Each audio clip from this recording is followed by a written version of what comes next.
Okay, let's get started, everyone. Welcome to the September 2021 edition of Green Infrastructure, Climate and Cities, a monthly seminar series focusing on the unique challenge that climate change is posing on us in cities and what we can do about it. My name is Franco Montalto, and I am a professor at Drexel's College of Engineering and one of the co-investigators on the Consortium for Climate Risks in the Urban Northeast, a NOAA-funded team of researchers focusing on this topic. Forward. We hope that everyone had a great summer and are excited to kick off this academic year with a seminar focusing on the first of 3 working group reports that the IPCC issued as part of its 6th assessment report. That'll be the focus of tonight's presentation. But first, I wanted to also mention that we're happy to report that CCRUN received its 3rd phase of funding, and we've added partners, Boston University and Rutgers University, and we'll be continuing in our next 5 years. So this seminar series, which has been going on since 2014, will be continuing, and we're really looking forward to more of these sessions. If you are joining us for the first time, we started a few years back. We've been hosting monthly seminars on the first Wednesday of every month via Zoom. All of our presentations have been archived on ccrun.org, and we welcome you to go there and check out some of the older presentations. During the presentation, you can use the Q&A box to submit questions to the speakers. You can also upvote and comment on other questions that others have submitted, and you can raise your hand to ask a question verbally, and we'll try our best at the end to get to those questions. Please reserve the chat purely for comments, technical comments about accessing the webinar features. So as a small act of respect and honor, we always begin these series by reminding ourselves that we are having these important discussions on the historical homeland of the Lenape peoples, who are, after centuries of oppression, spread out, dispersed throughout the US and Canada.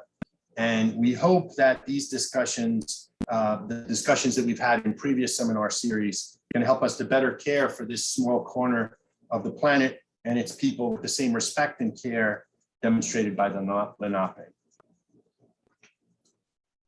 So tonight's presentation is entitled Code Red for Humanity, what the latest IPCC report means for the CCRUN region.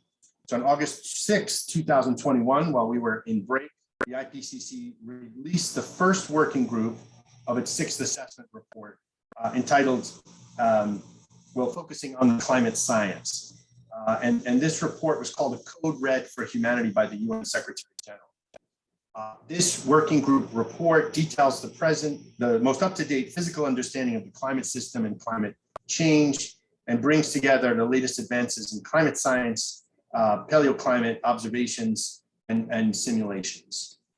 Our 2 speakers tonight have been heavily involved in IPCC activities and also CCRUN activities. So we have 2 speakers, Dr. Radley Horton and Dr. Cynthia Rosenzweig.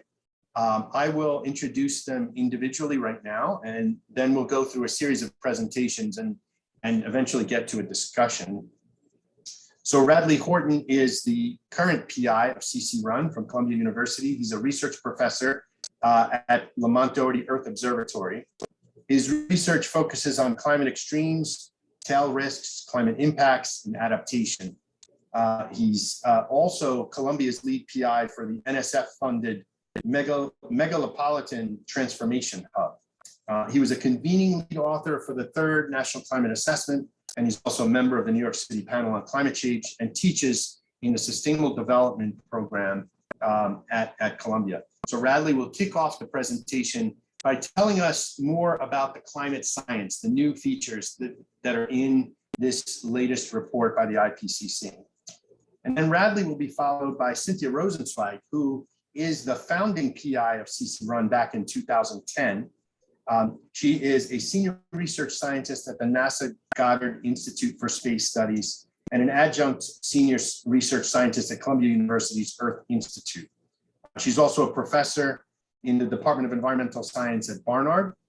And at NASA, she heads the Climate Impacts Group, whose mission is to investigate the interactions of climate on systems and sectors important to human well-being. In addition to these activities, she's also the co-director of the Urban Climate Change Research Network and the co-editor of the UCERN's assessment report on climate change in cities. And she was the co-chair of the New York City Panel on Climate Change and the coordinating lead author on the observed climate change impacts for the IPCC Working Group 2, the fourth assessment report. So Cynthia will follow Radley and give a commentary on the science and our reaction and what it means for us and for our region. So with that introduction, I'd like to thank our speakers for talking to us today, and I'll hand it over to Radley to talk to us about the climate science. Fantastic. Thank you, Franco. I'm going to keep my slides relatively short for three reasons. One, I'm sort of wandering around space at Columbia, like all of us. We're trying to sort of re-navigate the world of being back on our campuses. And there's, the longer I talk, the greater the risk that somebody walks in and I have to move on to the next space to try to resume the presentation. So I'll go fairly quickly. Other reasons to go quickly is because I think, really getting to sooner hear some of Cynthia's perspective. We're so honored to have her on. Her broad expertise with IPCC processes, as well as depth of knowledge across Working Group 1 and Working Group 2 activities. It's going to be fantastic to hear her perspective in her remarks and then also in discussion.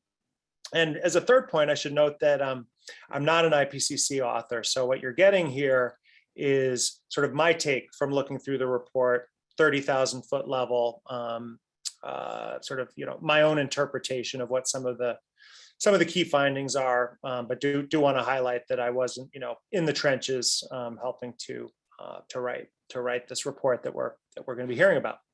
Okay, so with that, let's advance to the next slide if we could. Okay, yeah, just to say a little more about just how comprehensive this first report was, focusing on the physical science basis. You can see there are 234 authors from 65 countries. Representation still not where it needs to be in terms of men and women, something we're thinking a lot about in CCRUN, as you know, and how to increase inclusiveness. Good to see 30% new to the IPCC process in this assessment, and just look at the scope of publications that were consulted, assessed, and then also the degree and process whereby review comments were brought into the fold and considered. And ultimately this approach towards building consensus and all the statements in the summary for policymakers across distribution across 46 countries. So that's a little of the sort of behind the scenes building to how comprehensive this report is. Next slide.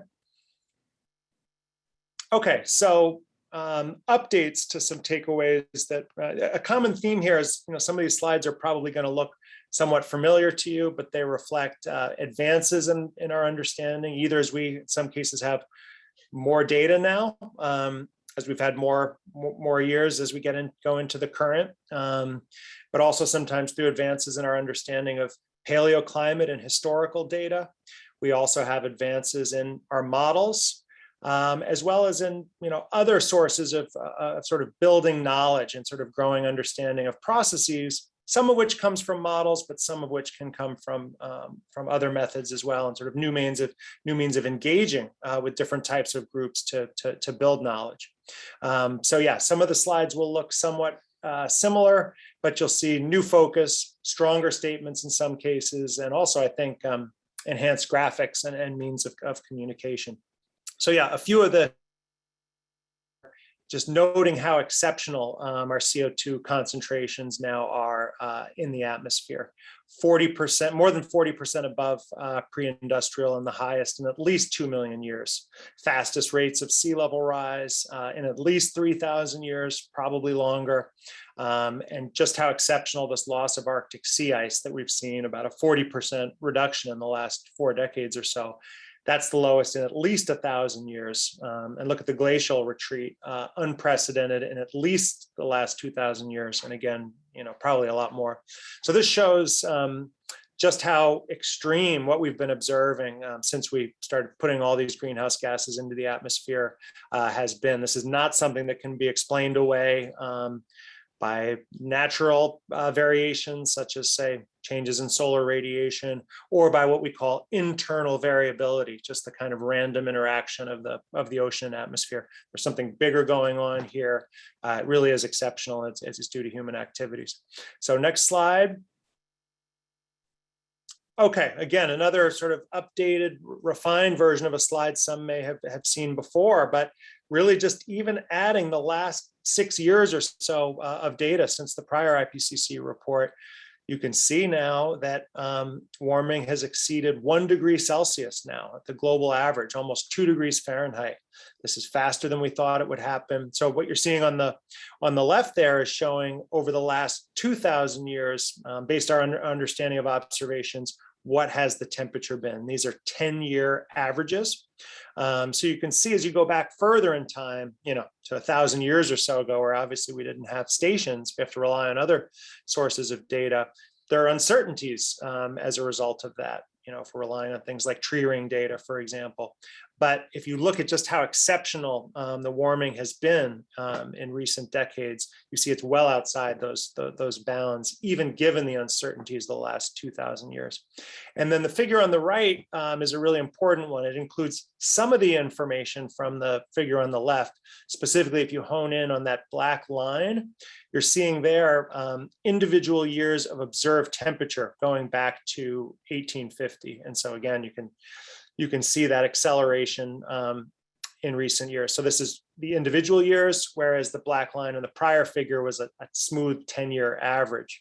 But integrating the observed temperatures globally that you can see on the right with the other information is where this gets really interesting, because what we can do is run climate models over a historical period, starting them with the conditions as we know them that were present in the atmosphere 160 years ago, when greenhouse gas concentrations were, more than a third lower than they are today. So if we run those state-of-the-art, now improved climate models relative to historical models, starting them 160 years ago and holding greenhouse gas concentrations constant over that 160-year period, but allowing the variations in solar radiation and even plugging in volcanoes when they actually happened in the historical period, you get a temperature reconstruction with an uncertainty bound. And that's what you see in that aqua or teal color there. So doesn't match very well this observed pattern of warming. We can run those exact same climate models started in 1850, but now instead, as they advance through time, increasing the greenhouse gas concentrations to match what we actually put into the atmosphere. And again, having the volcanic eruptions occur and where they put in aerosols in the atmosphere that block sunlight, for example, in the years when those happened, that's what you see with that tan colored band. So, the takeaway here is that the observed global warming actually matches really well what climate models projected would have happened run over that period. So it's an additional line of evidence, an important line of evidence that this exceptional warming that we've been observing really is primarily due to our anthropogenic emissions rather than some other possible explanation. So that we can run these types of experiments to help us reveal how different components of the climate system impact regional climate, for example. Okay, next slide. Okay, so this is another new version of information that's been shown in the past, but here we're really starting to hone in and be able to see more at finer regional scale. So this an effort to really distill in the historical data, 1950s to present across these different regions, how much have extreme events, extreme heat events changed. So probably obvious to all looking here, but these hexagons are representing North America, a little bit of Central America into South America on the left side. Then we pass through Africa and Western Europe. Then you see East Asia and something that looks sort of like Australia, not really, at bottom right on your screen. So anywhere you're seeing the red color, those are places where there's been a noticeable increase in extreme high temperature events. And note that there are no regions depicted in blue, meaning no regions where there's been a decrease in these extremes. There are some regions where we can't make the IPCC didn't make a definitive statement. Maybe there just hasn't been much change, or there isn't much data available over this full 60-year or so time period to let us feel comfortable claiming that there was a trend. Maybe, if you're missing a lot of data, for example, from the 50s, 60s, and 70s, even if you might have had an upward trend more recently, wouldn't necessarily have the confidence to call it a robust trend over that entire period.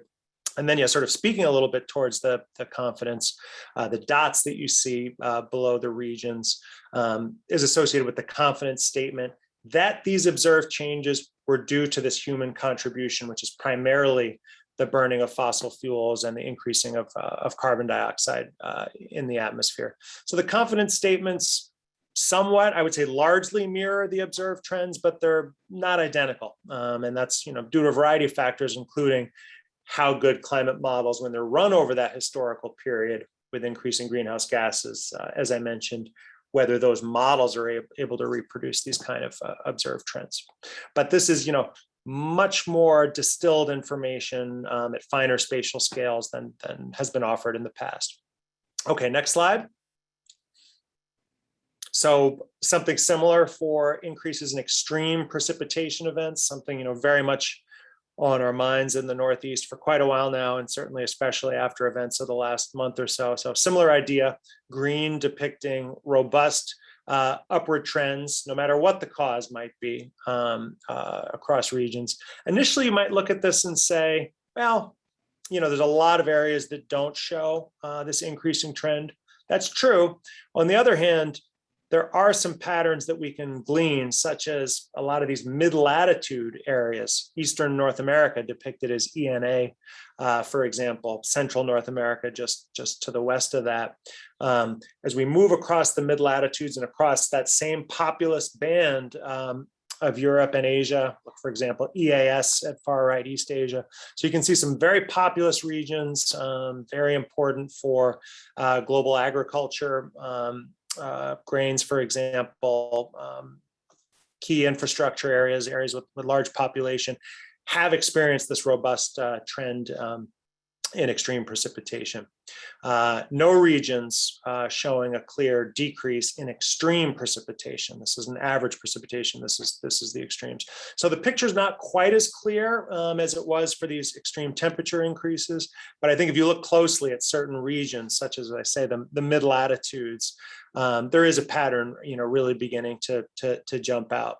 Now, climate models, and so that's based on historical data, that whether there's been an increase or a decrease. When we start to talk about the confidence in the human contribution, to what extent is this trend due to human activities? We don't have quite as much confidence here as we did for temperature. And that's partly because the observed trends aren't as extreme everywhere for extreme precipitation as they were for extreme temperature. But it's also partly because climate models just don't do extreme precipitation as well as they do extreme temperature. Extreme precipitation events, as a lot of you know through attending various seminars that Corinne and Franco have led, tends to happen at very fine spatial scales that climate models have trouble reproducing, simulating these key processes. Picture how local an extreme thunderstorm might be, for example, how narrow a band might be as a tropical storm or winter storm passes through a region. Climate models have trouble reproducing the statistics of those really extreme events. And that's part of why you don't see many, if any, instances, just a couple, maybe one instance of 3 bullets indicating high confidence that it's the human activities that are responsible for that upward trend. It's just hard for climate models to reproduce those trends when they're driven by the historical greenhouse gas emissions. They do a much better job for temperature. But there you see the increasing, robust upward trends, and all reason to think that in these regions, where you're seeing the green, that we'll continue to see heavy rain events becoming more intense and more frequent. Okay, next slide. Sort of an inversion in a sense here, looking at what we're seeing for agricultural and ecological droughts, specifically these sort of shorter term droughts that are of relevance for agriculture and ecosystems. So here too, you could initially look at this and say, well, there aren't really robust trends for a lot of parts of the world in this tendency for drought events. But again, looking a little more closely, honing in on this latitude band, for example, that gets us the Mediterranean, Western Central Asia, Eastern Central Asia, and East Asia, as well as much of Africa, important parts of the western boundary, western parts of North America and Europe also. You have already observed this tendency towards more of these droughts. Here too, we think, just like with extreme precipitation models, climate models are getting better, but they haven't totally caught up with the key processes that drive these kind of droughts.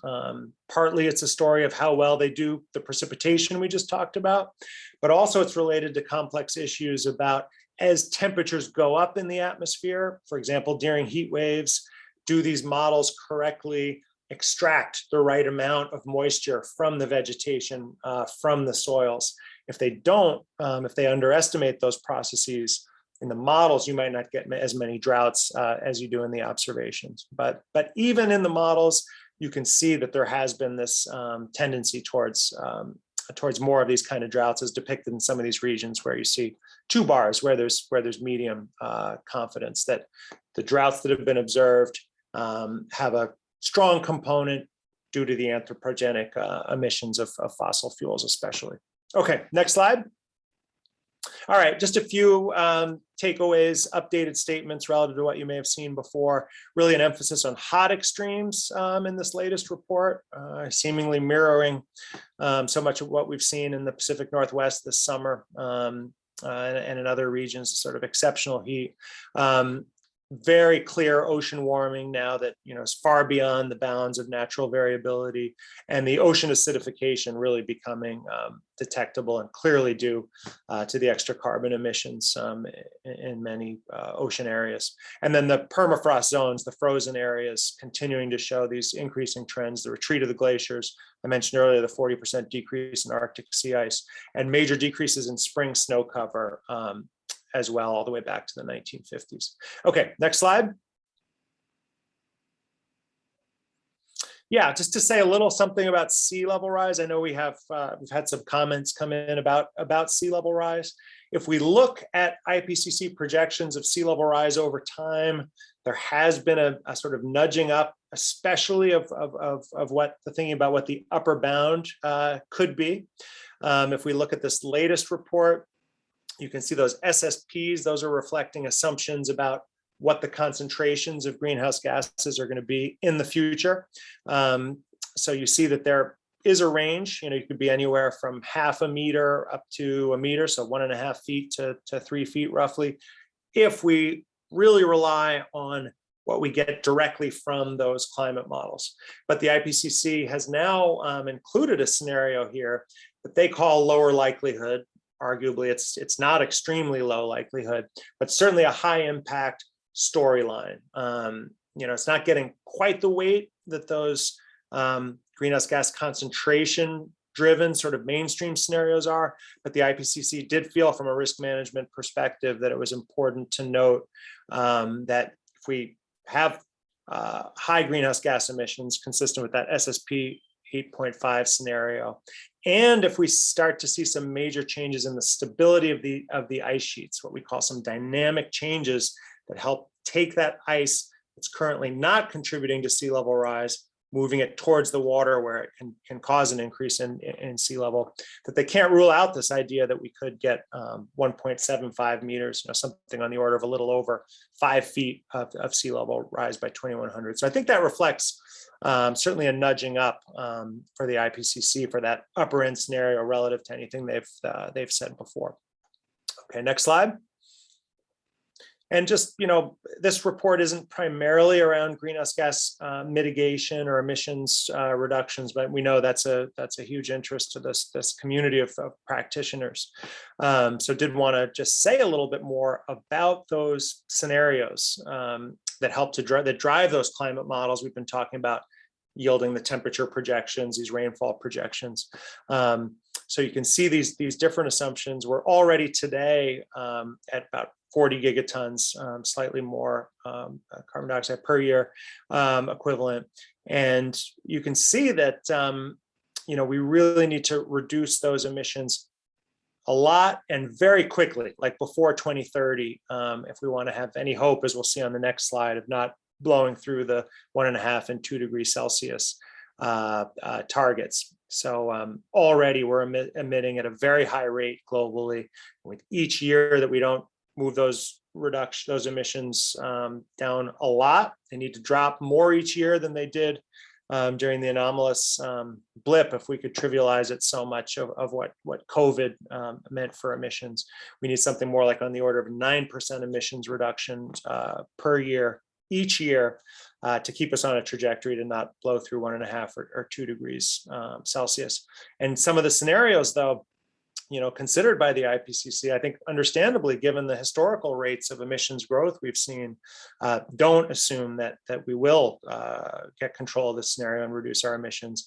As we'll see, let's go to the next slide. We can see that burgundy and red are associated with really extreme increases in global average temperature. So here, I think let's just hone in for each of these bar graphs, each of these colors on the bar that you see at the far left.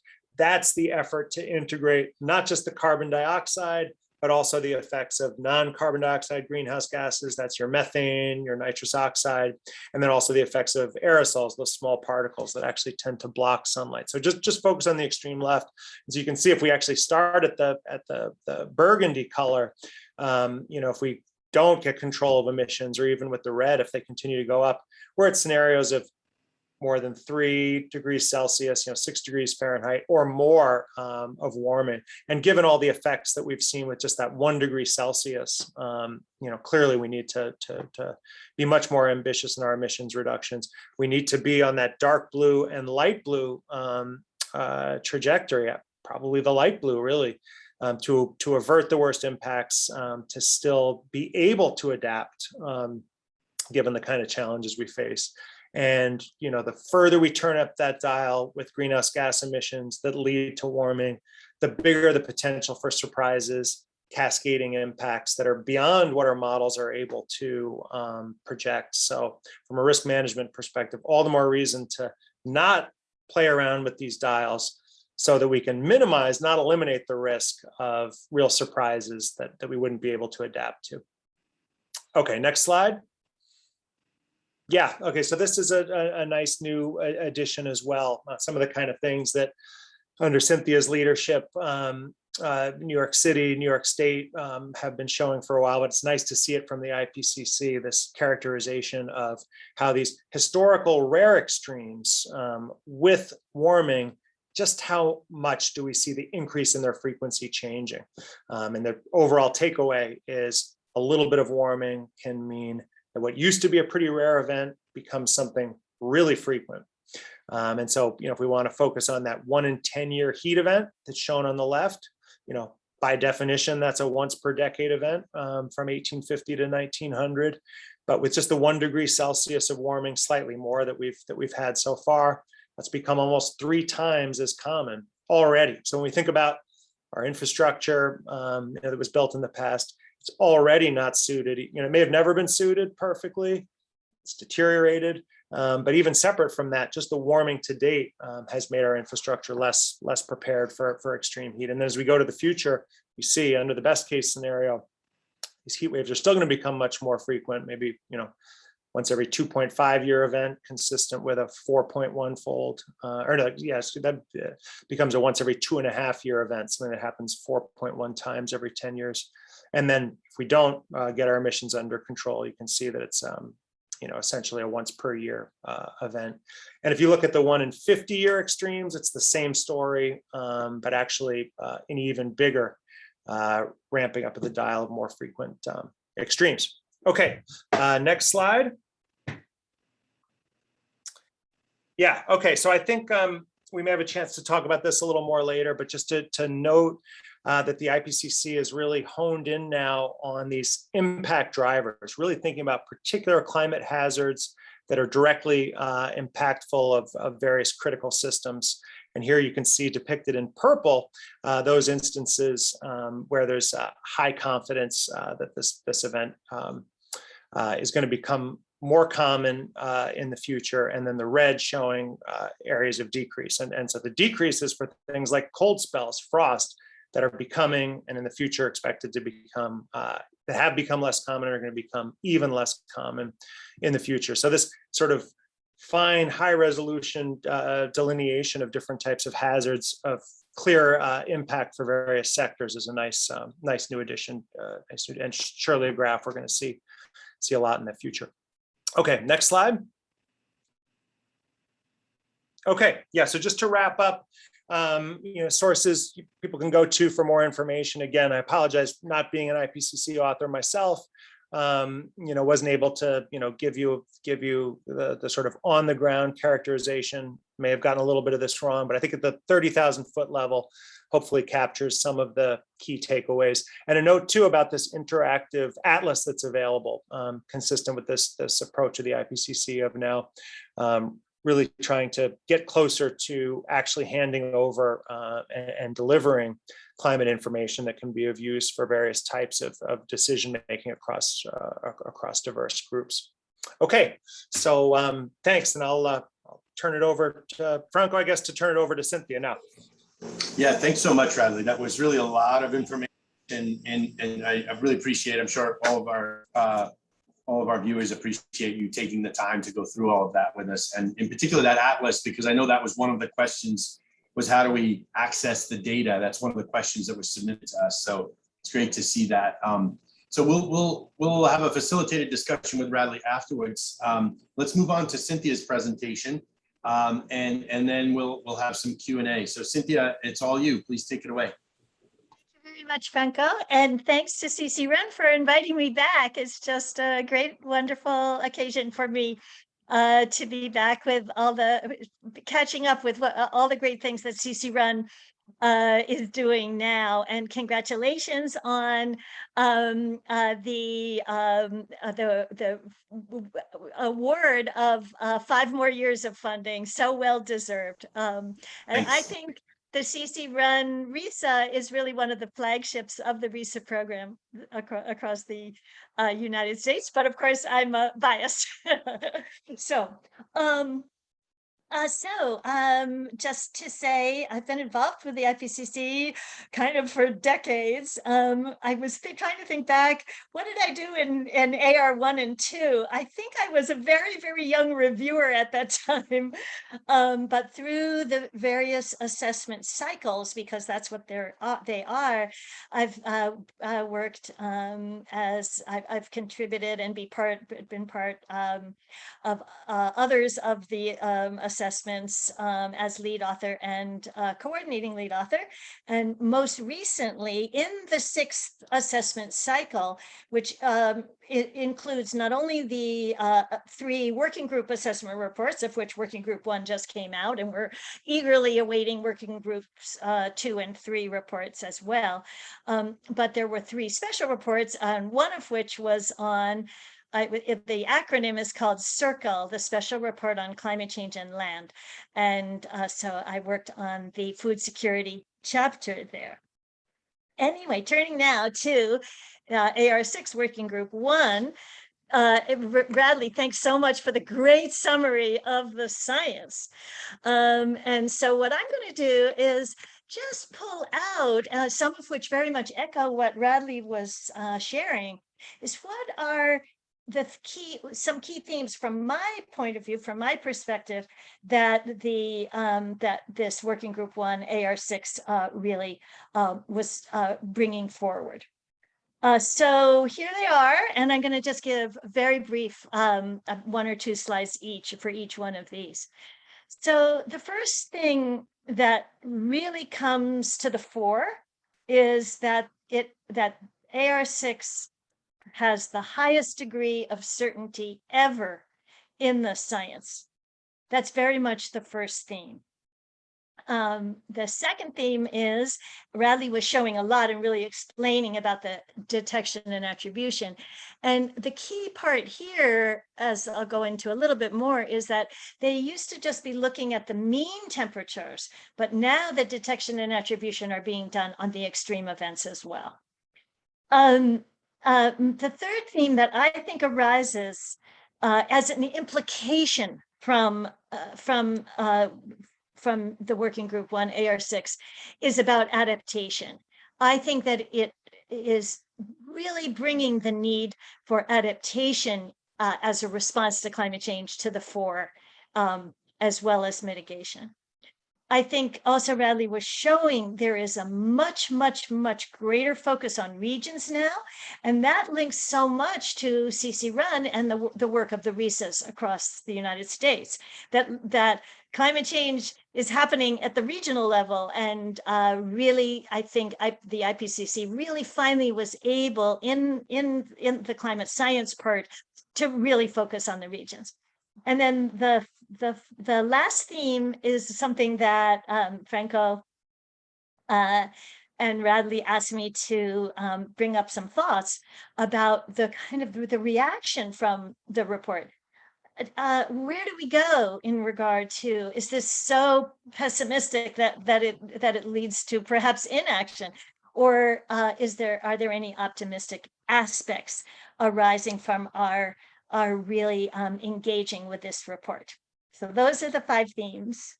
So what I did for the first one, highest degree of certainty ever, is I looked back at and thanks to Maria Dombrov at GISS who helped me do this, to look in the FAR, otherwise known as the first assessment report, that was back in 1990-92. And look to see what kind of language the Working Group 1 scientists were using at that time. So they certainly were saying emissions resulting from human activities, and definitely the concentrations were going up. That's all the same.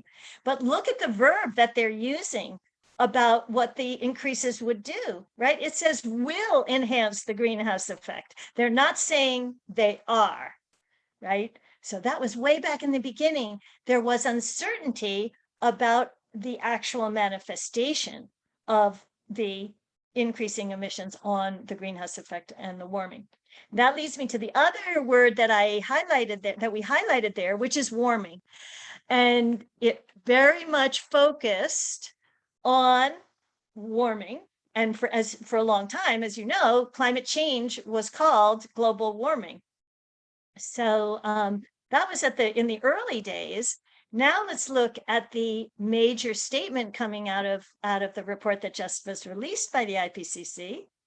It is indisputable. This is very, very powerful and strong language, that human activities are causing, not will cause, are causing climate change. And not only focusing on the warming alone, but the real focus now on making extreme climate events and listing them, those heat waves, heavy rainfall, droughts more frequent and severe.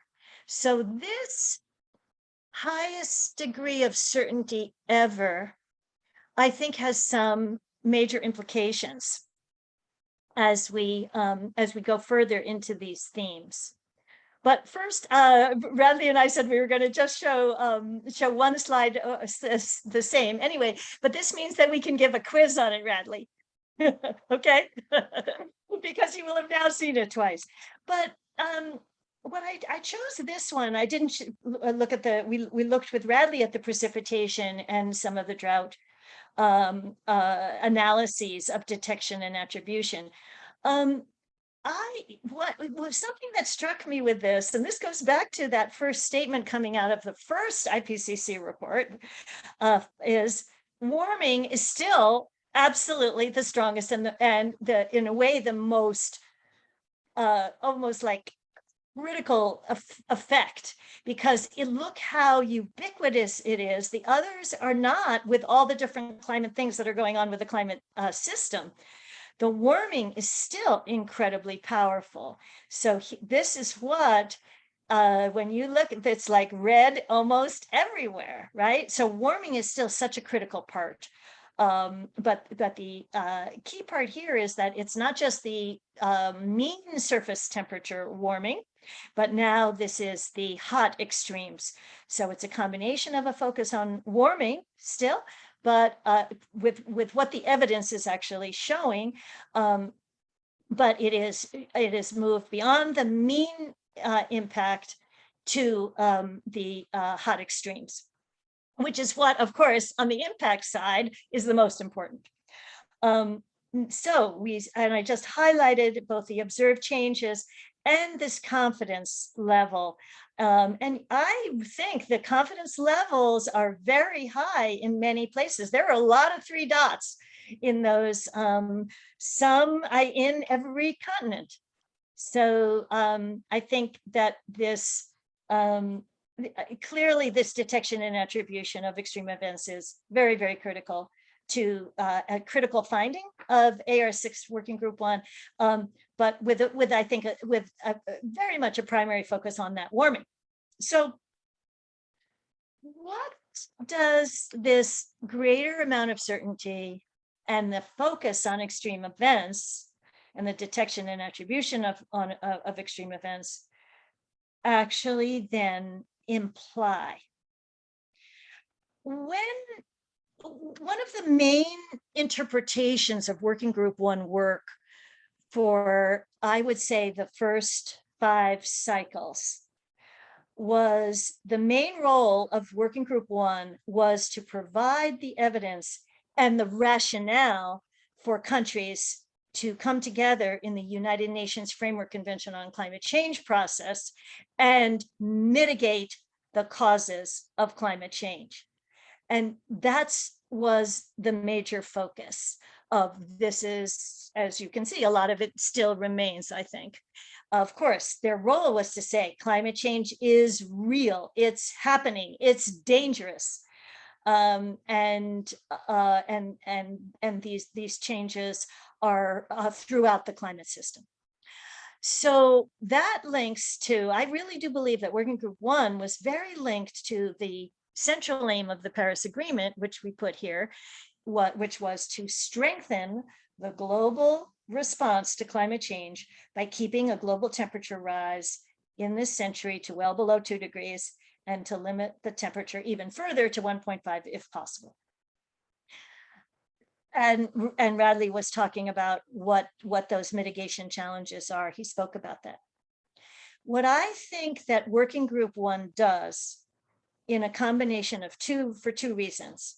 First, by the near absolute certainty of the statements with the indisputable changes, and its focus on regions, which I'm going to get to, and the combination of the extreme events of 2021 that so many people across the world experienced, that it is now Working Group 1 is actually beginning to bring the other main response to climate change, adaptation, to the fore, and actually providing the rationale, the important knowledge, the trends, those extreme events, and we're going to get to the regions, so that it's no longer really the purview related to only mitigation. But I really think, and I think this is a major, major, major step forward for Working Group 1 in its report. And this links to the Paris Agreement's global goal on adaptation, which supports enhancing adaptive capacity and resilience and reducing vulnerability with a view to contributing to sustainable development. And at COP26,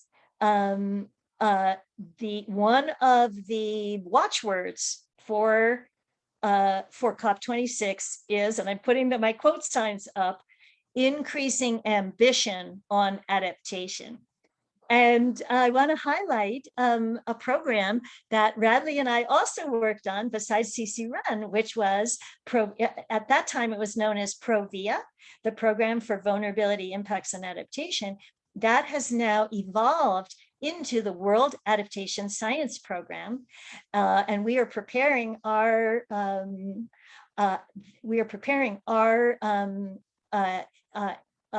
contributions to the COP right now. So I really believe this balance of mitigation and adaptation is a very key part that has come out of Working Group 1, AR6. Moving on from that, and very much from the adaptation side, is the focus on, as Radley said, the focus on regional changes. They really did the regions right, and they really highlighted the regions. Here, for 51 land regions and 12 ocean regions, and the major statements that they're using, it's already affecting every region on Earth, and they will increase with further warming. And what I want to say here, and I think this answers some of the questions that were communicated before the webinar, is that in the report, what they did was, and this is Alex Ruane's chapter, who's in our climate impacts group at GISS, not only did they say, okay, here's the regions, but for each one of them, they did an analysis of the climate impacts drivers and to show what was, and they evaluated them in terms of the confidence level of increases or decreases. And so this is an actual tool that Working Group 1 has actually provided the regions all over the world to take and use as those regions are developing its adaptation and resilience programs. So I think also this is a very major step forward. And here's something we're going to be using it. And I want to highlight another program that Radley and I worked on together, which is for NASA, the Climate Adaptation Science Investigators Work Group. It's known as CASI, and that was helping at that time all the NASA centers to develop their resilience plans. And the CASI has, Radley, you have to share, CASI 2 is now getting going. And NASA has asked us to take the program forward again. And we're going to use this matrix that's developed in Working Group 1. So this is my last slide. This is really opening food for thought in regard to the question posed by the CCRUN organizers. Final thought, optimism or pessimism. As you know, this is major question, I think, around climate change for everybody on the planet. So I just wanted to share a couple of thoughts. I think that the report, by its absolute certainty, or you're never in science, it's very hard to have absolute certainty, but by its very strong certainty statements, I think really finally demonstrated that the need for urgency is upon us. There is no waffling around and saying, oh no, it's going to maybe come in the future. There's still a lot of uncertainty. The report is just so in bringing forward such indisputable evidence. And that urgency, I would say, along with the climate events of this year, are really, I think, making the case for action. The second point is that the AR6W Working Group 1, I would say, is finally much more user-friendly. I think previously it was really quite arcane, all climate science kind of geeky and nerdy, and really much harder to figure out what does this all mean for anybody. But now the atlas that Radley showed is so great. We finally have all of the information basically open access. The graphics themselves that they've now got smart, and the scientists don't make the figures anymore. We work with, when you work on the IPCC now, you work with science graphic designers, and you can see how wonderful they are in creating graphics that are much more user friendly. Now, the other is the next point I want to make is that the nationally determined commitments, NDC, and global stocktake process, which is built into the Paris Agreement, that process provides for increasing ambition. So it's not like what's happening now is set in stone. It's a process, and that there is the potential for countries to step up and increase their NDCs, which some of them have already put in their second ones already, and move in the run up to the global stock take, which is in 2023. There's really potential for evolving ambition, both on mitigation and on adaptation. Next is the vital innovations being tested around the world. You know, just think about our cell phones, right? Nobody had them. When was it? And then basically everybody has them. So there are so many things like that are, I think, are being developed. Certainly the electric cars is one of them, but there are others as well. And also because I work with so many different groups, but I'll just give one example. The food the food system approach offers countries this much broader way for them to engage in the greenhouse gas emissions, which from the food system are on our latest paper just published it's about a third. So it's not just everything having to do with the fossil fuels. Food is a very important arena for mitigating as well. So you see, there are just all these different avenues that people all over the world, groups all over the world, companies all over the world are really, really starting to grapple with. And that's those innovations being tested. And then my final point is in regard to heading into COP26 is that the United States at this point is resuming a leadership role in the negotiations, and they previously in the past they have played an important role, and they I think looking towards COP26 in Glasgow in early November, I think that that's also a potential for again gathering positive energy around climate change. So those are some of my thoughts about, I hope, of sharing why, but also anybody who knows me knows that I don't have a pessimistic bone in my body. So I am an optimistic person, but I do feel that these are actual, very real, I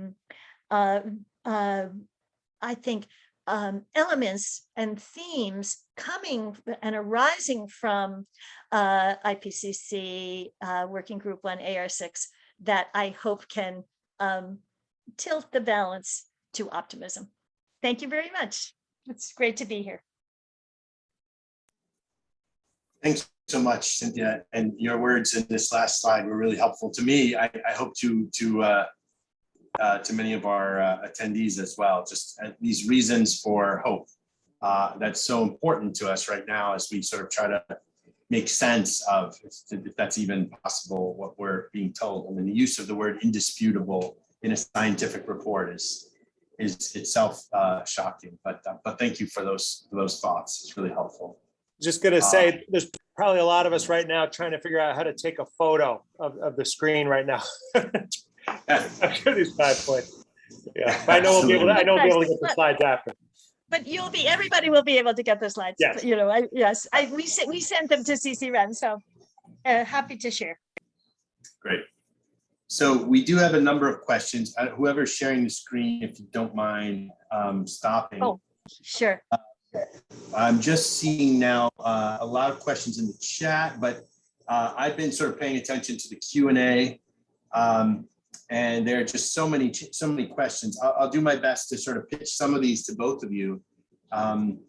Maybe I'll start with sort of factual questions. There was a question just to help us understand the difference between RCPs and SSPs. Is that something that your average person who wants to do climate action needs to understand? Or can you tell us more about sort of the expansion in thinking by IPCC and going from RCPs to SSPs? Radley, want to take a first stab? Okay, sure. You know, I think in a lot of ways, this is a fairly arcane, maybe esoteric point. But we can think about the SSPs, these shared socioeconomic pathways, as efforts to envision a future by identifying some of the key levers that influence, among other things, what greenhouse gas concentrations might be. So some of the things you'd find in those categories are certainly population growth, economic growth, but also some specific things like education, level of urbanization, rate of technological development. So it's enabling you to get to something much more nuanced than perhaps what we had in the past, which was much more just an assumption like rapid growth with an associated greenhouse gas concentration with it. So I would say a shared socioeconomic pathway is a much richer, nuanced narrative about possible futures, one component of which is an assumption about what greenhouse gas concentrations might be. Some of the shared socioeconomic pathways aren't consistent with really extreme emissions reductions or no emissions reductions at all. But in other cases, they can actually overlap, within a given shared socioeconomic pathway, a couple different scenarios of future greenhouse gas concentrations, essentially RCPs might be possible. So RCPs are sort of like very focused on, here's the greenhouse gas concentration you'll end up with. That's something that gets put into a climate model, gets you to a certain amount of warming.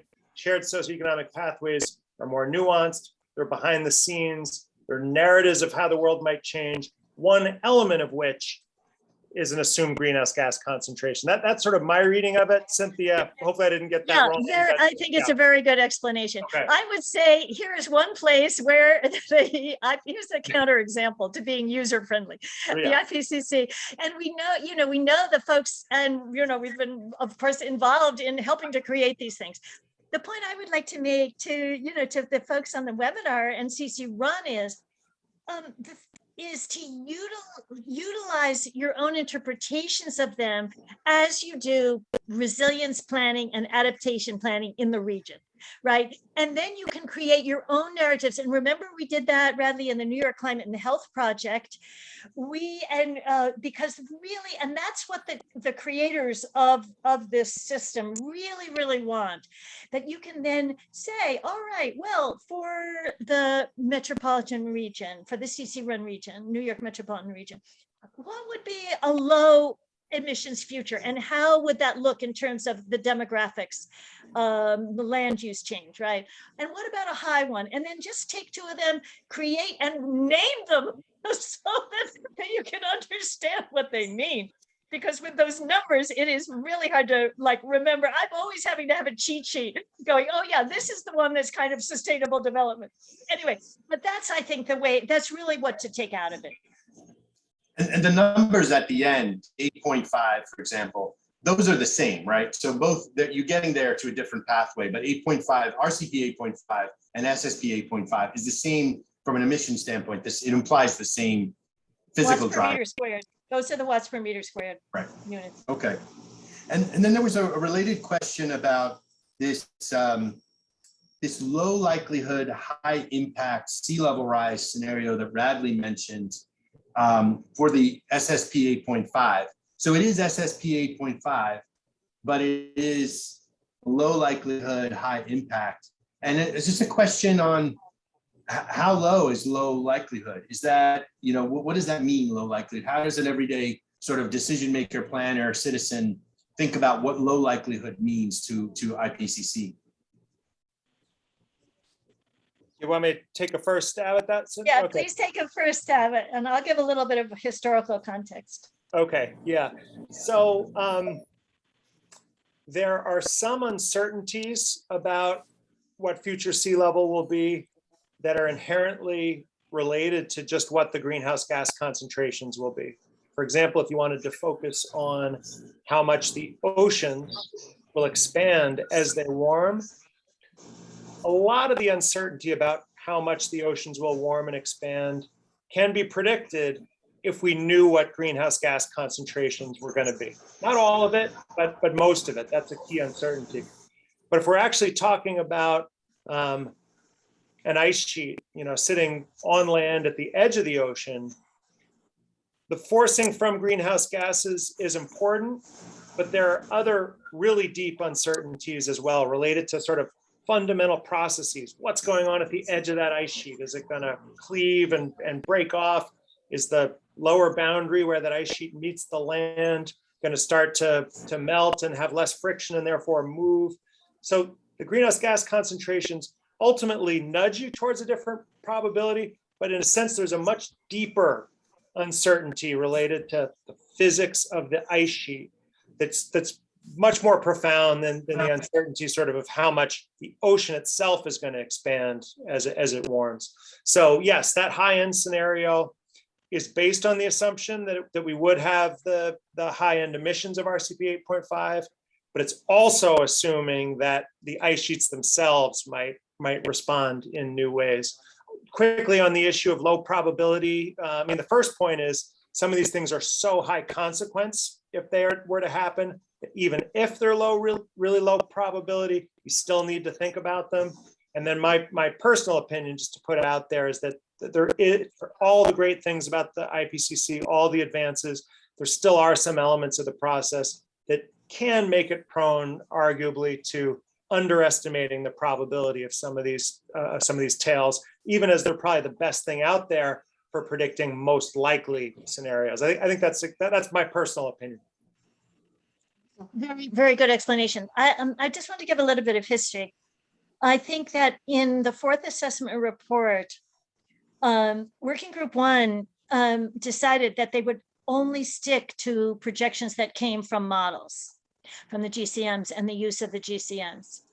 And they were very criticized. There was a huge debate about this because, as Radley was just explaining, the models do not encapsulate everything. And so the low probability, high impact scenario inclusion by Working Group 1 is a very big advance because it's recognizing that there are some things that are unquantifiable, like in the normal scientific process of the models, but that these other processes, which scientists do have a better, do understand that these are potentially huge, can have huge impact, that that line needed to be estimated as well. And they went to, one of the things they went to, and Michael Oppenheimer, co-author of Radley on his recent science paper, they went beyond the models and they do expert elicitation among the scientists. So they have a process by which to be able to scope out that line. So these are some of the kind of, how do we know what we know about the science? And it was a very huge debate around what happened with AR4 and then now moving forward. And this is a result of expanding the remit and coming forward with further types of key dynamic process knowledge. That's great. Thank you. And I have one more sort of question from the group, focusing on sort of emissions. And this was a question that said that even if we stop emissions or we take that lowest trajectory right now, we have some sort of baked in 20 years or so impacts of the changes that have already occurred. And so does that mean that we're kind of going to expect climatic events like we've seen over this last year for the next 20 years, regardless of what we do? Or is there, do you want to say something about variability and expectations in terms of even if we do the most we can, what are we looking at for the next 2 decades or so? I'll start and then pass to Radley. I just want to share something from Stephen Schneider. Steve Schneider was one of the very earliest US climate scientists and IPCC scientists and IPCC Working Group 1 and Working Group 2. And I heard him once give an amazing analogy that I still think about and use a lot in regard to this question. And what he said was, what we are experiencing in the climate with these forcings is like one of those skateboard tracks that it's like getting going, right? And it's going up the slope, right? And we've gotten to a certain point, and there's the potential for it to go way higher. And I think that somehow that trajectory, I think it's a very important image about some things are happening already, as you can see from the AR6 report. Many more are projecting. There's definite uncertainties in the near term, which Radley I know will speak to, but I just feel that we're on. I just think that's very helpful to understand. We're on this skateboard track, and we do some is built in, but we do want to level that off, right? That's what the whole idea is to make that skateboard track more level, so we're not shooting up on that, for example, that sea level rise curve. But Radley, over to you for the near term, because that's so critical. Sure, yeah, and maybe just looking at the question itself, I see it actually said, talking about if greenhouse gas emissions were stopped today, right? So not something that'll happen, but if we could somehow completely stop emissions, warming would actually, essentially stop right away. But I think my guess is the question was probably more getting at what if we leveled out concentrations at where they are today. And there we would, still see, as Cynthia was saying, some additional warming, some additional sea level rise. We'd get some immediate benefits, right? We'd get improvements in air quality right away. There'd be some environmental justice benefits that we'd see right away.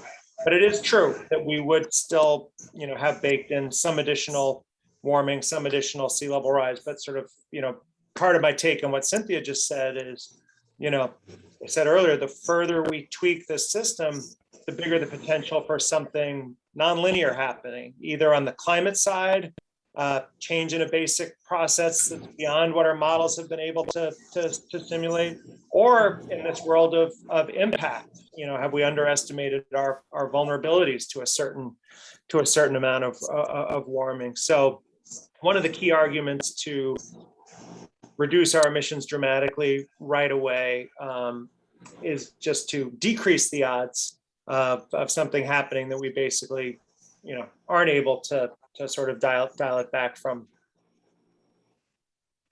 Yeah, and thanks for that, Radley. And I was gonna jump into regional questions, but since that last point that you made reminds me of a question that just came up about whether there's a reason to be more optimistic or more pessimistic about controlling and adapting to temperature or precipitation or sea level rise. In other words, if we were to level off our emissions, which is how I interpreted that question as well, are there certain risks that we can expect more likely to increase in the short term, and others that we'll get a better handle on right away? Or are we kind of facing them all following the same trajectory in terms of occurrence?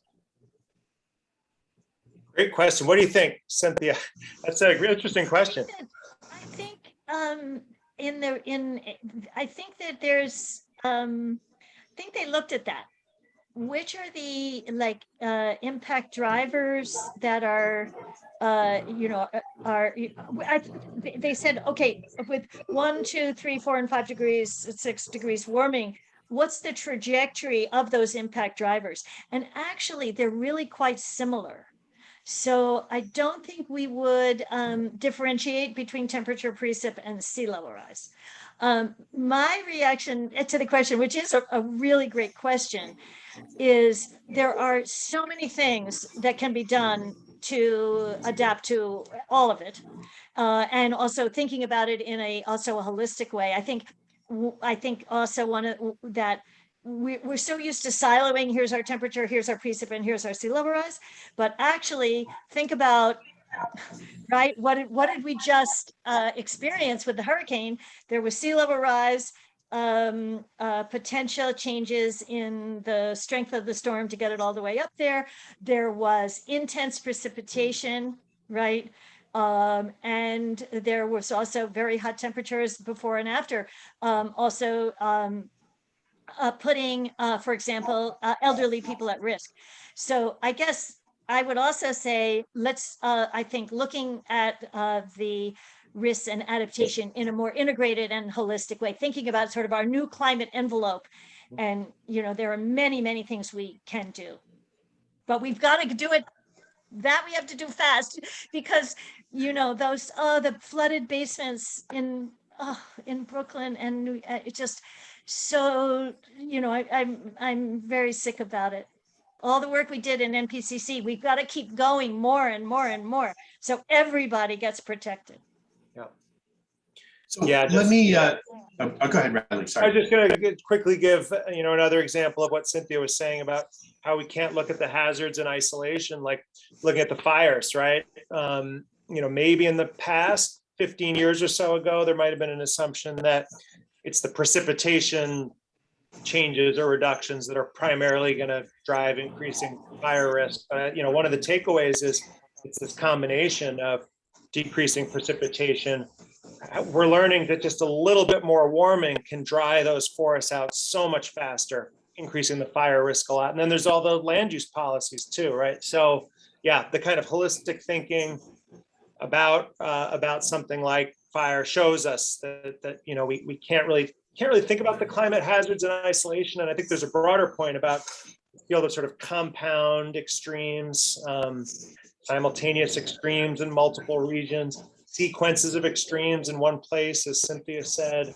It requires a kind of resilience thinking that can build on, you know, location-specific individual hazard types, but also requires some kind of broader resilience thinking, which is really challenging and important.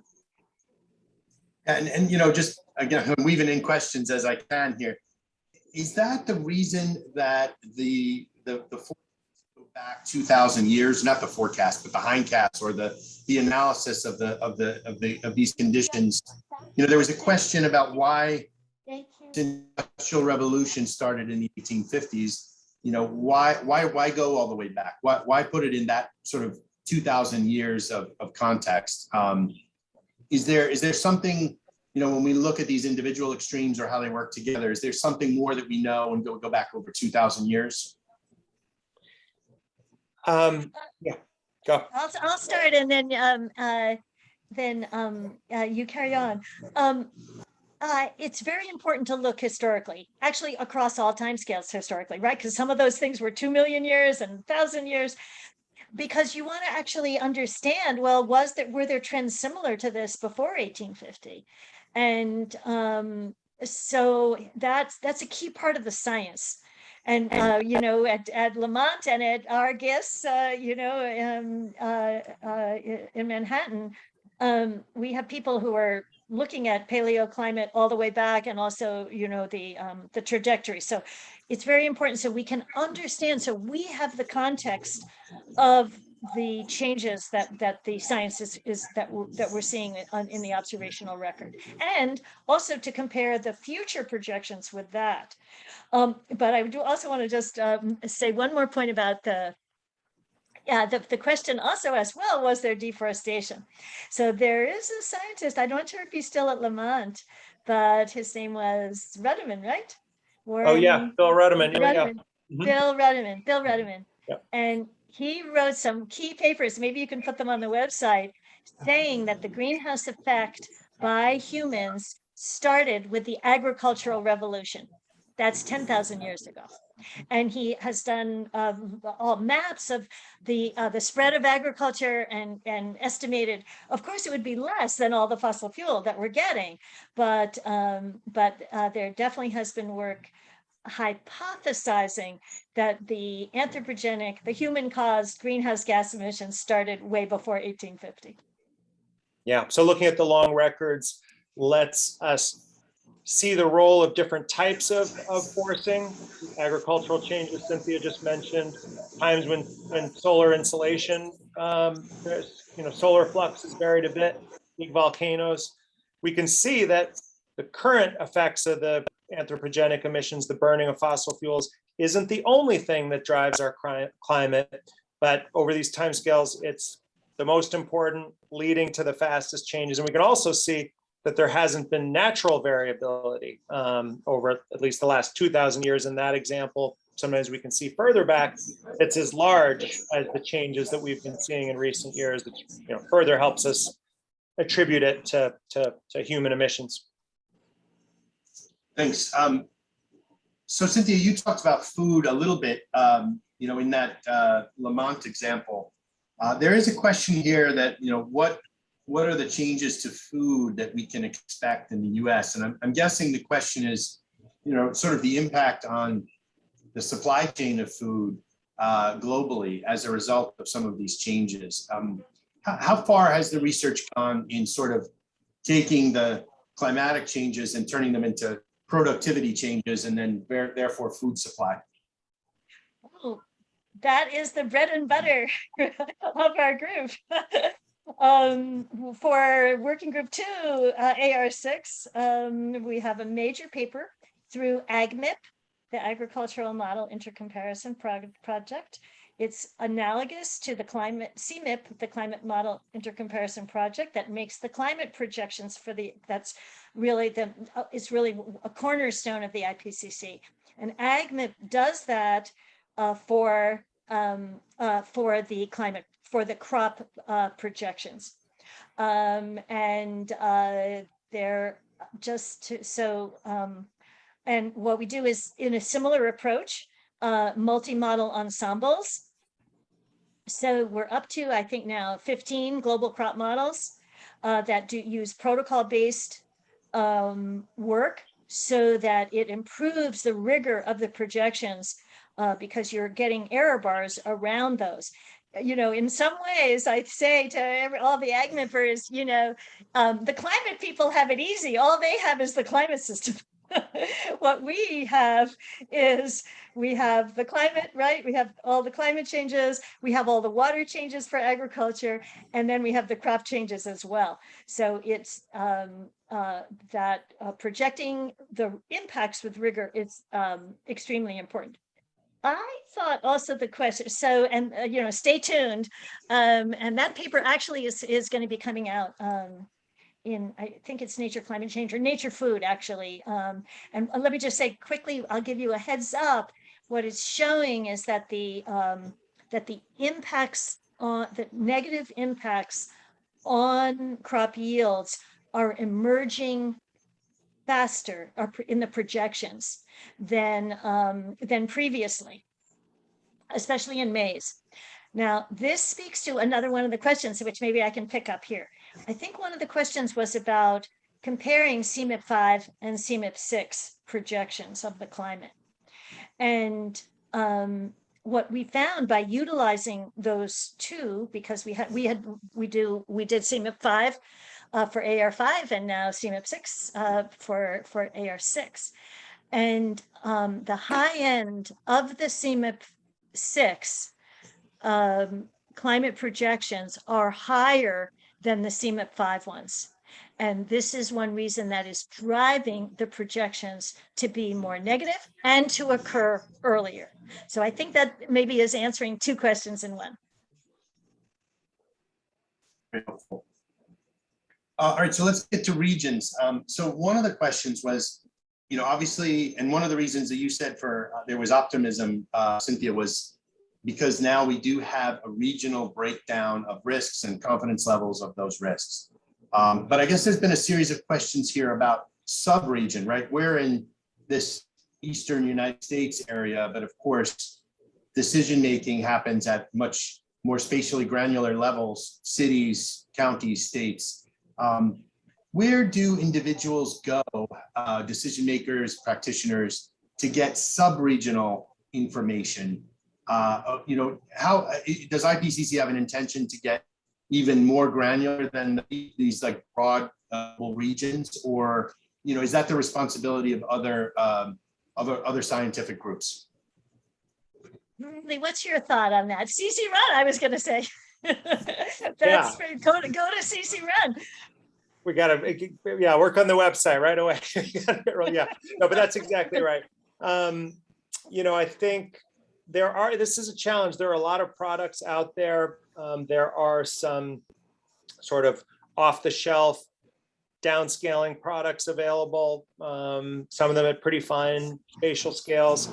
They have value, but you have to be very careful what you're looking at. Some of the variables are more reliable than others. And in general, I think Cynthia would agree with this. We've written a lot about this. Sometimes the caveats and the text, qualitative text describing what you can and can use these products for is as important as the actual numbers in the data sets themselves. So I'd say that especially about some of the downscaled climate information that you can find, for example, at gridded scales. But yes, we do have CCRUN projections for the region. And there's a question. Can I just do a very quick on that? So Radley and I think we're like some of the founders of the use of downscaled information for developing climate resilience, because those caveats that Radley mentioned are very important. You have to know they're not perfect, but they are this. I call them in some ways practice climates. It's like the climate is, we see now we know, we're already experiencing a changing climate, and it's going to change more. And what do we have to do as a society in a region? What do we have to do? It's like we have to practice with things being different, right? But it's good to have something concrete, because if you just say, oh, it's going to be warmer, what can any region do with that? So we feel that I think, Radley, if you still think this, I think that the benefits of using downscaled information, but understanding the caveats clearly, but utilizing them, because it gives this kind of richness and kind of this like granularity that like, oh yeah, well, what if it's going to be in the winters in 2050, it's going to be 3 degrees C warmer than it is now, or whatever, 5 to 5.5 degrees Fahrenheit. That makes it concrete for actually all the systems that we have to integrate and get resilient to actually sort of grapple with. So, Radley, would you agree with that?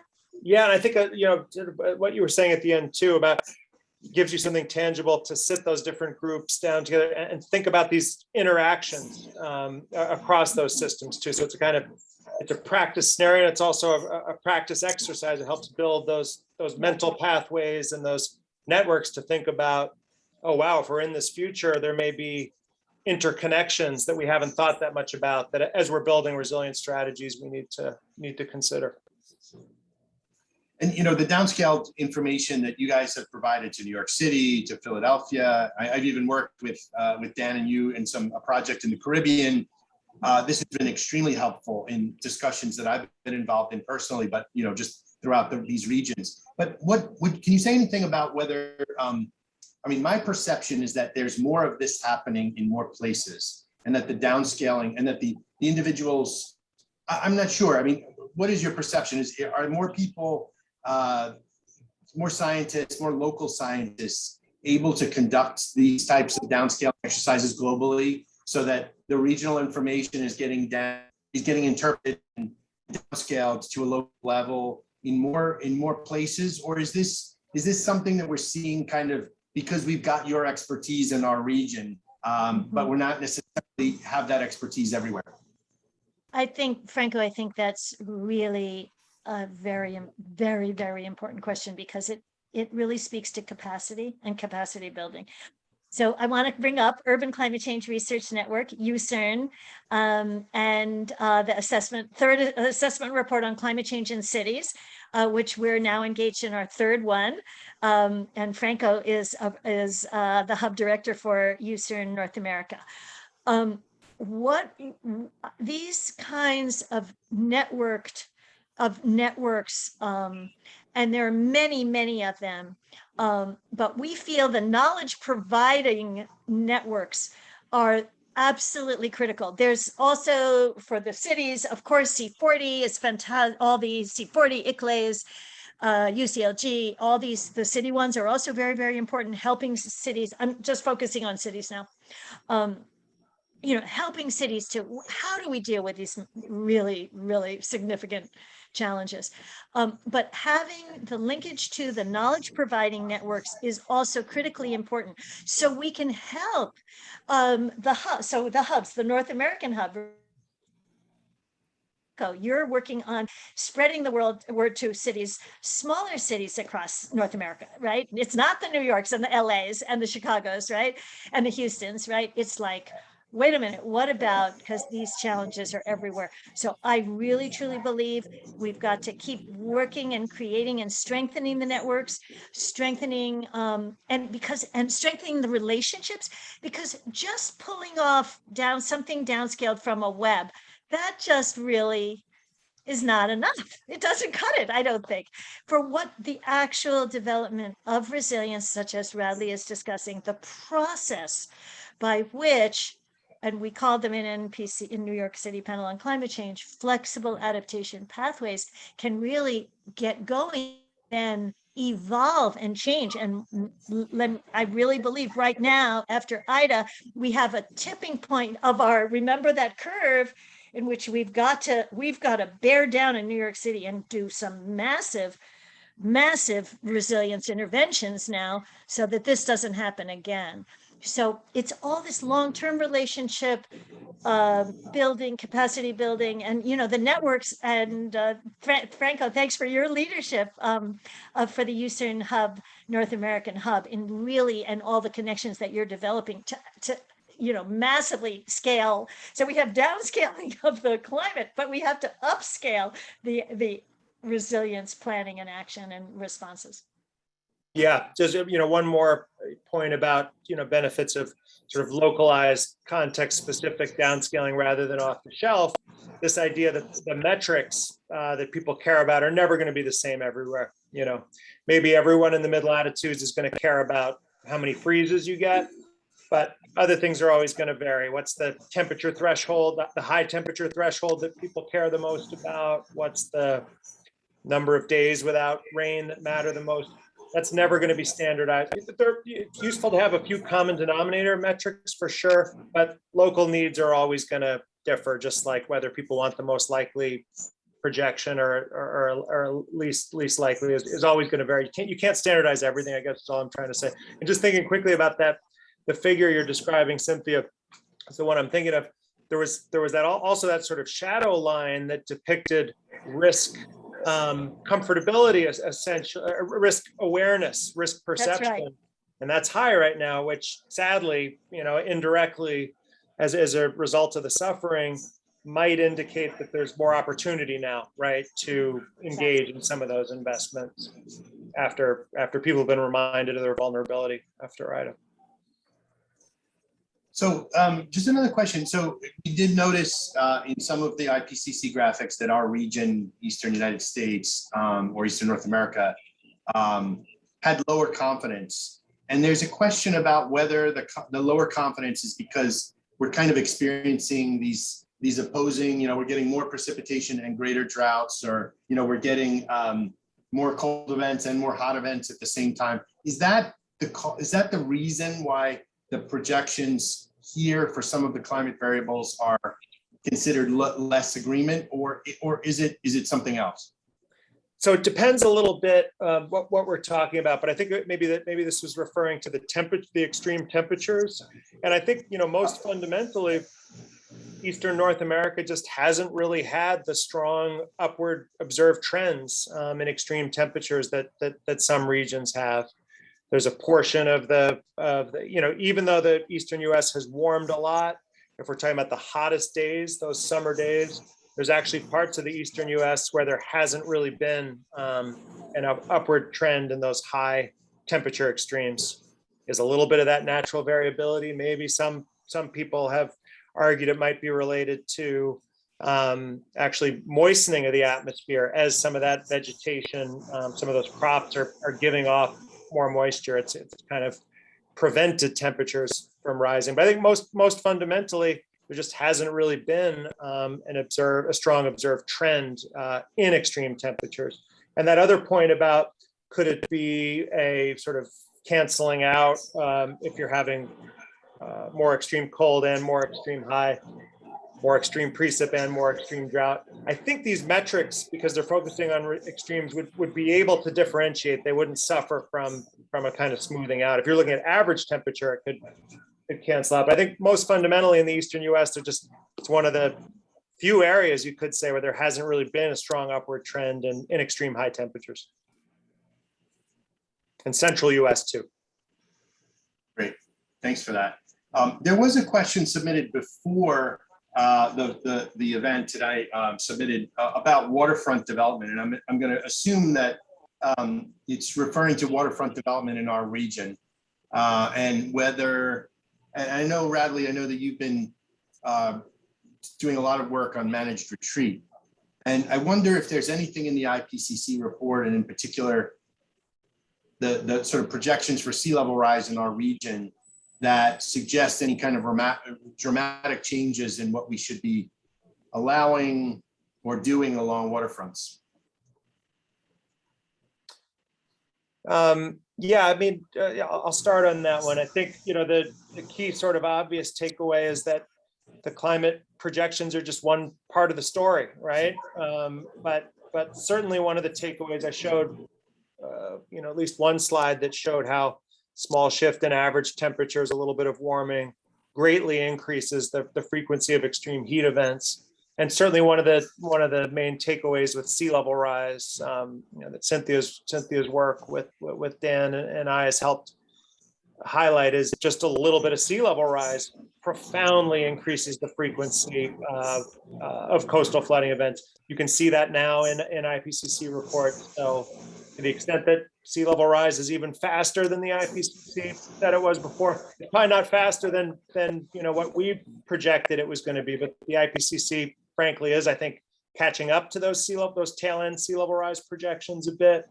And we know that even with lower sea level rise projections, you get far more frequent coastal flooding. So yeah, that in itself, I think, argues for the need for us to, at minimum, not engage in a lot of new building in vulnerable areas.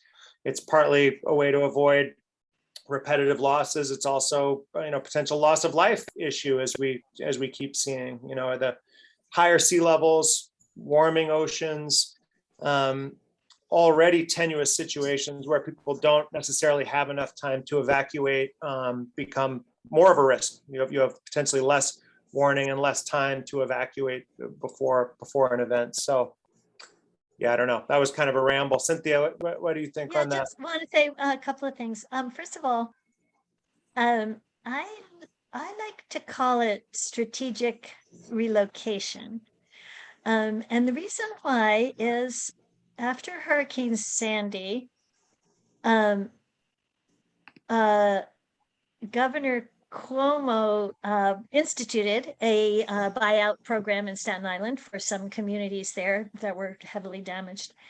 And there was, I would say, some differences in opinion in regard to Mayor Bloomberg in New York City. And there was, I think, which was the report for rebuilding, the plan for rebuilding New York City after Hurricane Sandy. And there was, I think, this definition of resilience, right? And it was, it said, gave the definition, and then it said, see New York, see New York City. So I feel that for the coastal part, it's important to be very, as we're thinking about responding to the, for sure, increased flooding, exacerbated flooding caused by sea level rise, that we also, I think, be as kind of culture. Oh, this is a cultural comment, as culturally positive as possible. So it's not like, oh, we're defeated, right? It's a little bit the optimist and the pessimist argument again. Oh, we're defeated. We have to retreat. Mayor Bloomberg didn't want anything like that. But at the same time, we got to be smart, right? All coastal communities have to be smart. So let's be strategic. Let's figure out what we need to relocate. And let's, right after Hurricane Sandy, we got a lot of visits from people from the Netherlands, and maybe there's some people on to this webinar. And I would make a joke really that, the Dutch are wonderful because they come and help their former colonies. Help on the, help out with, because they are experts on coastal challenges. Anyway, so let's develop, in CCRUN, I think it's a wonderful thing, and I'm sure you are actually doing some of this. What can we do to be like the Dutch? Okay, they're raising this. And then in Denmark, they're creating, these parks that then flood when it's flooding, and, these, or basketball courts that then can be the lagoons, and, and let's get boats and houseboats and, and like have it be, let's make this like, yes, we have to deal with this, and we got to get people, we can't have people living in basements, but there's so many, I think, wonderful things that we can do, and relocation is part of it. But that's my feeling. But just back to the answer to the question, I echo Radley. The new report, coming back to the topic of the seminar, definitely the new report was, there's the potential for greater risk, and we have to take it very seriously. So thanks for that. I'm going to another question that is something that we kind of hear about, those of us who aren't climate scientists in the media every once in a while, these sort of very scary projections that there could be changes in the Gulf Stream or the ocean currents between the Caribbean and Britain, and that things could reverse or change. Excuse me. What can you tell us about those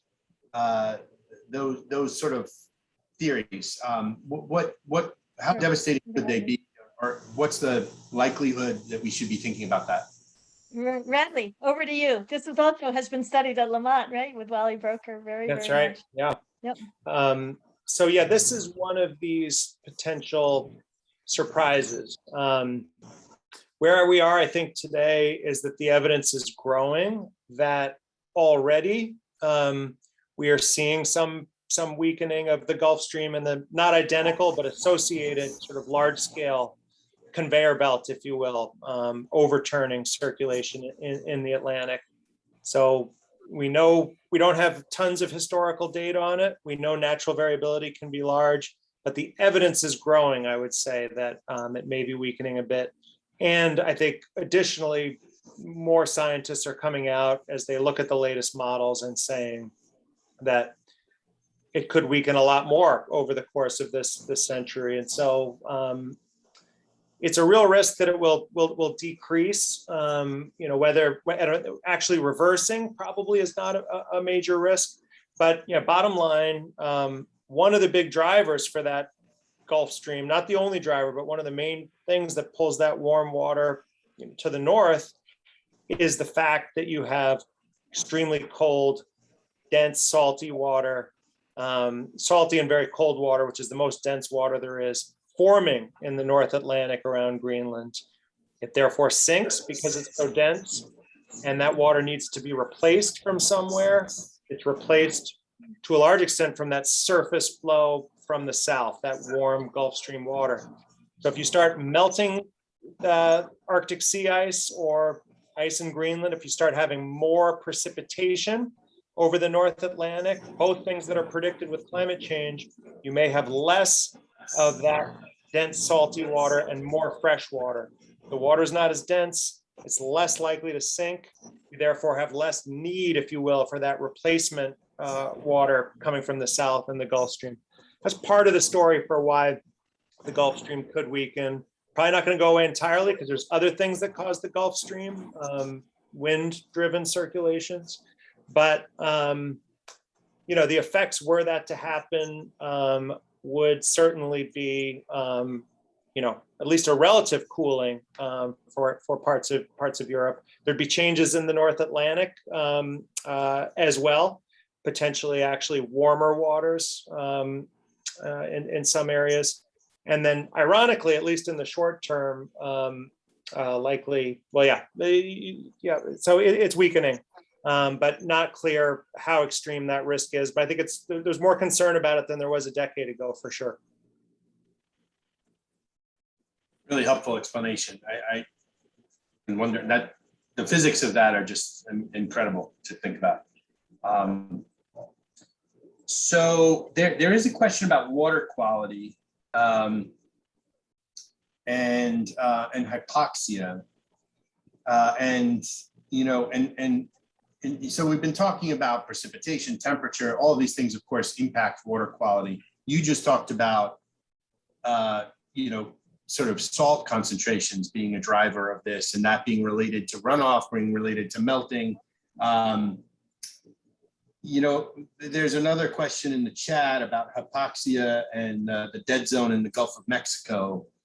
So I wonder, where in the IPCC effort Cynthia, you talked about a separate effort to take the climate projections and translate them into crop yield, changes in crop yield. Where do we find out about how the climate projections translate into changes in water quality? Yeah, well, that's in a way, where attention is turning to the publication of the IPCC Working Group 2 report, which is on impacts, adaptation, and vulnerability. And I sometimes again think they have such a challenge. I'm really a Working Group 2 scientist, and we have such a challenge because it's every sector, all these follow-on impacts, right? The climate is like the climate, which is complicated enough, but then it's going to all the systems. So I see that there's been, so what I would say is to stay tuned for the Working Group 2 report, and there will be a chapter, I'm sure, on water resources, and those impacts should be carefully, all of the work should be of the past 5 to 6 years, will have been carefully assessed, and then we can find answers there on specific impact sectors. So that's what I would say, is stay tuned for the Working Group 2 report for things like hypoxia. I know some of the ag and food part, but because we do that kind of work, but just the myriad sectors, right? Just so all the things, ecosystems, for example, agriculture, and urban areas is very big. There'll be there's a whole chapter on urban areas, which in the beginning IPCC didn't look at cities at all. Now they have one chapter, but that's also why did we start ARC3, the assessment report on climate change in cities? Well, one is because we have the cities, there's a far more going on than just one that can fit in one chapter. So we had, I think we had the first 8 chapters in ARC 3.1, then we had 16, I think, in or 20, no, maybe 23, I forget. Anyway, and now we're doing, we're getting going on 16 again, but all the different parts. So that's why this, you can think of it kind of as this global, kind of almost like a pyramid, really, like the kind of the global information, and then just proliferating down to the base of all of the sectors, all of the regions, and the real challenges of responding, which is so much where it has to happen. Well, this I'm being told we can take one more question. This has been an amazing. I'm having trouble keeping up with all of the questions that were coming in. But there's one interesting question here, that if we're talking about positivity and optimism, are there actually benefits of climate change to be thinking about it? I'm thinking of those early CCRUN slides where we had a photo on our, of someone with a really big fish caught in the New York City harbor. I don't remember what it was exactly, but of course, climate change is causing so many horrendous change, impacts to people's livelihoods and ecosystems around the world. There's no way that you can say climate change is a good thing. But as part of this sort of question about optimism and the new normal, and how do we, are there things that we might look at as helpful in some way? I don't know. It's a strange point that was brought up, but I thought it would be kind of an interesting way of getting to your closing thoughts on really what, how do we keep our energy and our positive thoughts and concentrated on action that is needed. Radley, you go first. What are your thoughts on this? Yeah, I mean, I wouldn't point to, actual climate hazards that'll be benefits. I think, almost across the board, those are going to be negative. You can take a small example, like, maybe, winter, well, it's not a small example, but winter heating, maybe less those costs.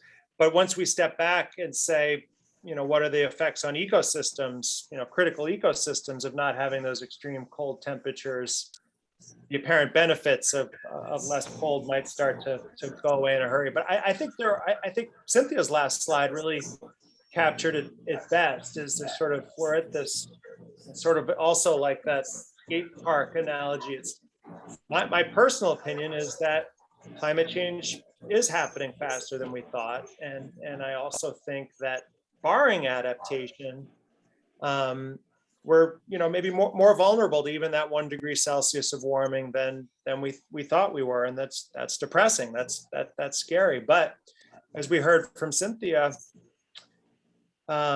we are ultimately a social species with real potential for innovation. And who's to say that the tipping points or potential for rapid change in our ability to solve the problem, but address the problem through reducing emissions, through scaling up adaptation, isn't a much steeper curve even than these scary things we're seeing in terms of climate and impacts happening faster. So, and if we do mobilize, as a social species, maybe fossil fuel companies pretty quickly, start to lose their social license, or suddenly start to look really exposed, risky as financial investments. When young people start picking their colleges to some extent based on whether they're thinking about their emissions, those colleges, or thinking about their vulnerability to climate change, when they're thinking about their first jobs, where to invest their money as they start to accrue it, which companies are disclosing their climate risks, which are thinking about greenhouse gas emissions. That's like such a powerful tipping point that could change things really, really fast. Just as one example of what could happen. And as Cynthia's slide showed, maybe in some really complicated way, the tragedy of extremes happening so fast, will be part of scaling up that massive response, which I still think is arguably looks more possible than it did 10 years ago. Great. Yeah, very much. I feel a lot the same, Radley. I have just two answers for final thoughts. Just specifically because of working in climate change and agriculture, there are some near-term benefits. For example, high CO2, just without the climate change part, but high CO2, which is one of the main causes, tends to increase productivity of crop yields. For example, so, nothing is like universally terrible. Although on the other hand, it's now been shown that high CO2 affects the nutritional quality of food. So there's the kind of, yes, but then also warmer temperatures, it can expand the growing areas of some crops that are limited by cold temperatures now. So, those are some examples of this, like total, total blanket statements, especially in the shorter term. I think, it's very, very complicated systems and lots going on. By the way, though, in the longer term, the impacts on agriculture are found to be negative, especially in developing countries. But I want to end with really echoing what Radley was saying. and what was on that last slide. So a while ago, when the concept of sustainability was first brought forward, and there was a lot of debate about, well, what's sustainability? What's the definition of sustainable, and how can we define sustainability? And there's wonderful discussions and debates about that, right? But part of the challenge, I think, of at that time was that there wasn't anything actually concrete, and there was no time frame around the concept of sustainability, right? It's like, oh yeah, we want a sustainable planet. Yes, we definitely do. And all our, environmental actions and activists and action, right? Until climate change came along. And climate change, I believe, has put the concrete kibosh on our, or motivation, I guess, kibosh on like this kind of vague, yes, well, the planet has to be sustainable. This is the concrete motivation for why the planet and we have to collectively, let's start with collectively, right? And then of course down to individually, but it's because it's through climate change that we have actually come to understand that we must act together to create our sustainable planet. And that is, I do think, I know, very mixed, but it is a benefit coming from climate change. We have to do it for our planet. So that's my final thought. And there, I think, could be some corollaries from environmental justice, racial justice perspectives, potentially. We can't count on it, but I think there's some parallels potentially. Yeah. Absolutely. Absolutely. And I'm so- really glad you raised that, Radley. Yeah. So it says this code red, to the extent that it's translated into action and public awareness and changes that we've been dragging our feet on, but we've known we had to do for decades. Then this is a positive development. Oh, this has been exceptional. Thank you both for an amazing set of insights and facts, and you're really just guidelines to us on how to navigate this information, this report, its impact in our communities, its impact, just on your emotions. Honestly, that's what I've been feeling. It's been really helpful. I'll just speak personally, to hear all of your thoughts on this, and actually inspirational. So thanks to both of you for working with us on this particular seminar. Thank you, Franco. Thank you, Corinne. Cynthia, fantastic. Thanks, everybody. Wonderful. Right. Thanks to the Thank you both. participants. Thanks, CCRUN. Thanks to the participants. So great to be with everybody. Right. And we'll see you all next month. Please join us the first Wednesday of every month. We'll be continuing, and we've got another 5 years, so we're not going anywhere. So see you all. Very good. Bye-bye. Bye.